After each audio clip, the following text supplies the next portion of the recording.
अपने हाथों को उठाओ। आज का वचन आपकी जिंदगी में 100 गुना फलों को लेके आए।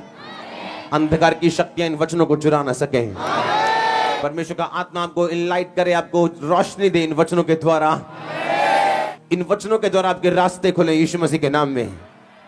आपका आमीन जितना लंबा ब्लेसिंग उतनी लंबी। ये वर्ड आज जो परमेश्वर ने मुझे दिया आपकी जिंदगी में 100 गुना फल लेके आए। शैतान शर्मिंदा हो इन वचनों के द्वारा आपकी लाइफ में यीशु मसीह के नाम में।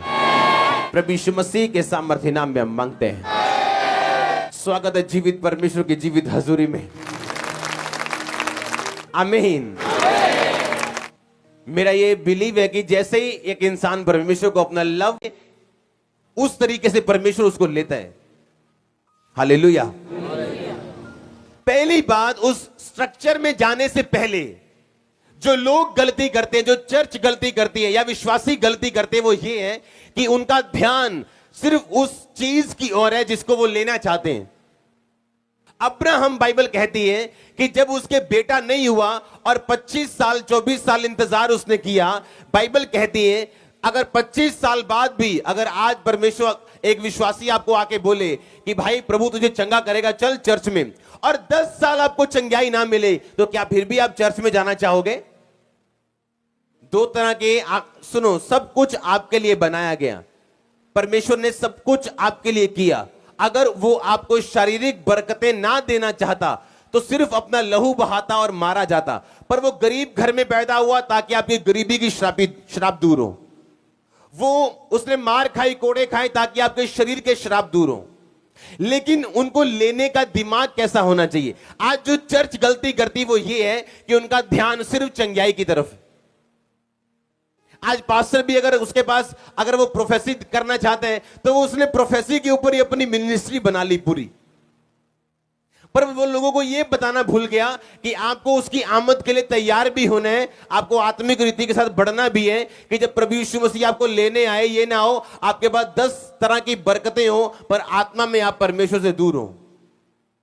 आपको ये बात समझने की, अब्राहम ने कहा मैं उस स्वर्गीय यरूशलेम की बाट जोता हूं। इसका मतलब क्या था?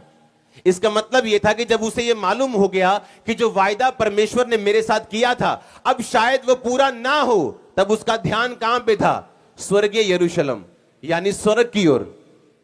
एक स्वर्गीय नगर की वो बाट जोता था। यानी जब उसने ये देख लिया कि ठीक है, अब मैं हीलिंग अगर मेरी ना हो तो कोई बात नहीं, लेकिन मैं स्वर्ग जा रहा हूं। ध्यान कहां था? स्वर्ग के ऊपर। कि अगर मेरी हीलिंग ना हो तो क्या मैं परमेश्वर से दूर होके अपनी साल्वेशन भी गवा लूं, अपनी मुक्ति भी गवा लूं, अपना उद्धार गवा लूं क्या? बाइबल कहती है अपने उद्धार पे काम करते जाओ। आज मैं आपको वो चीज बताना चाहता हूं कि क्यों अब्राहम की लाइफ में चमत्कार थे और एक बंदे की लाइफ में आज परमेश्वर छूता नहीं उसको। कारण क्या है? कारण परमेश्वर नहीं, कारण हम खुद हैं। जब अब्राहम का ध्यान स्वर्ग की ओर था तो परमेश्वर का आत्मा उसे छू पाया और वो दे पाया जो उसको इस दुनिया में चाहिए था। आमीन। क्योंकि ध्यान कहां पे था अब्राहम का? स्वर्ग पे। ध्यान कहां था? ध्यान उसका बरकत के ऊपर नहीं था, ध्यान उसका पैसों के ऊपर नहीं था, या ध्यान उसका शारीरिक चंगाई के ऊपर नहीं था। उसका ध्यान यह था कि मैं अपने आप को इतना बचा के रखूं कि अगर ये आशीष मुझे ना भी मिले तो भी शैतान इस आशीष ना मिलने के कारण मुझ पे अटैक ना करने पाए और मैं प्रभु से दूर ना होने पाऊं। हालेलुया। पर आज चर्च को क्या चाहिए? सिर्फ प्रोफेसी। आज क्या चाहिए? सिर्फ हीलिंग। जिस तरह वो भाई ने शिकंजा छोड़ दिया, मेरा भी छूट जाए। जिस तरह उस बहन के 17 साल में बेबी हो गया, मेरा भी हो जाए। बपतिस्मा लिया जी? नहीं जी। प्रार्थना करते हो? नहीं जी। बाइबल पढ़ते हो? नहीं जी। ये कैसी क्रिश्चियनिटी है? ये कैसी मसीहत है जो आप प्रेयर नहीं कर रहे हो, आप बाइबल नहीं पढ़ रहे हो, परमेश्वर के साथ कोई संबंध नहीं है, कोई आने वाली आमद की तैयारी नहीं कि मैं तैयार हो रहा हूं। अगर आज प्रभु यीशु मसीह लेने आ जाए तो मैं सबसे ज्यादा खुश हूं, मैं सबसे ज्यादा आनंदित हूं कि काम खत्म, हां असली घर चलो। पर लोगों को डर लगता है ऐसा कहने में भी। आज अब्राहम इसीलिए इस दुनिया में सक्सेसफुल था क्योंकि उसका ध्यान जो था वो आत्मिक था कि अगर मुझे ये ना भी मिले तो मैं क्या, मेरी पोजीशन क्या है? अगर मुझे ये ना मिले तो मेरी पोजीशन क्या है? क्या मैं प्रभु के साथ जुड़ा हूं या नहीं, या जो अगर मेरी लाइफ की सबसे बड़ी प्रेयर रिक्वेस्ट अगर पूरी ना हो तो तब मेरे आत्मिक पोजीशन क्या है, क्या मैं परमेश्वर के साथ खड़ा रहना चाहूंगा या नहीं। फिर परमेश्वर निर्धारित करता है आपको कितना दूर लेके जाना। उसने जो मुझसे स्नेह किया मैं उसको छुड़ाऊंगा, मुझसे जो प्यार किया इसलिए मैं उसको छुड़ाऊंगा, मैं उसको ऊंचे स्थान पर रखूंगा, उसकी महिमा को बढ़ाऊंगा, उसे लंबी आयु से तृप्त करूंगा, उसे अपने उद्धार का दर्शन दिखाऊंगा।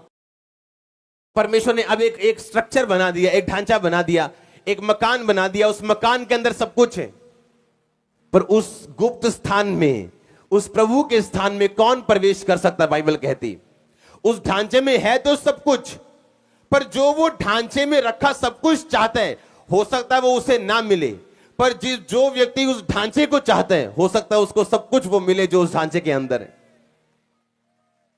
आज लोग इंपार्टेशन चाहते हैं, वो अपने फादर की अनॉइंटिंग चाहते हैं पर अपने फादर को नहीं चाहते। आज लोग अपनी जरूरत और अपने मूड के हिसाब से बदल जाते हैं, और परमेश्वर भी ऐसा ही है। अगर आप अपनी जरूरत के लिए उस ढांचे के अंदर जाना चाहते हैं तो हो सकता है आप संघर्ष करें, पर अगर आप दिल से उस ढांचे से प्यार करते हैं तो आपको अंदर ले जाएगा वो। पर अगर आपकी आंखें सिर्फ बड़ी बड़ी इसलिए हो चुकी हैं कि उस ढांचे के अंदर बहुत कुछ है, क्योंकि उसको मिला, आपकी आंखों के सामने मिरेकल्स हुए, आपकी आंखों के सामने छुटकारे हुए, आपके पड़ोसी के हुआ, आपके रिश्तेदार के हुआ, आपकी आंखों के सामने हुआ, वो झूठ नहीं था। आपकी आंखें खुली हैं कि मेरी लाइफ में कब, पर उसकी लाइफ में उस ढांचे के अंदर वो सब कुछ मिल सकता है जो उस ढांचे से क्या करता है? प्यार करता है। आप जैसे एक स्ट्रक्चर के नीचे जाते हैं, अब परमेश्वर ने क्या कहा? परमेश्वर ने कहा सुनो, अगर आप क्रिश्चियन हो और आप प्रार्थना कर रहे हो कि परमेश्वर आपके बिजनेस को बढ़ाए, आपकी प्रार्थना 40 साल कबूल नहीं हो सकती जब तक आप टाइदर नहीं है, क्योंकि एक ढांचा है। आप जब ढांचे के अंदर आते हैं, एक स्ट्रक्चर बना दिया परमेश्वर ने कि अगर तुम मुझे ना लूटे और अपनी कमाई से, अपने दशवांश से तुम मेरी महिमा करे, तो मैं तुम्हें इतनी बरकत दूंगा कि तुम्हारे रखने के लिए भी जगह नहीं होगी। हां, ऐसे ही है कि नहीं? पर अगर मैं सिर्फ प्रार्थना करूं और उस ढांचे के अंदर ना जाऊं जो परमेश्वर ने एक बनाया मेरे फाइनेंस के लिए, हालेलुया, मैं अपने फाइनेंस के लिए प्रार्थना नहीं करता हूं। अगर करूंगा तो वो 3-4 लाइनों से लंबी नहीं होगी, 5-7 सेकंड से लंबी नहीं होगी।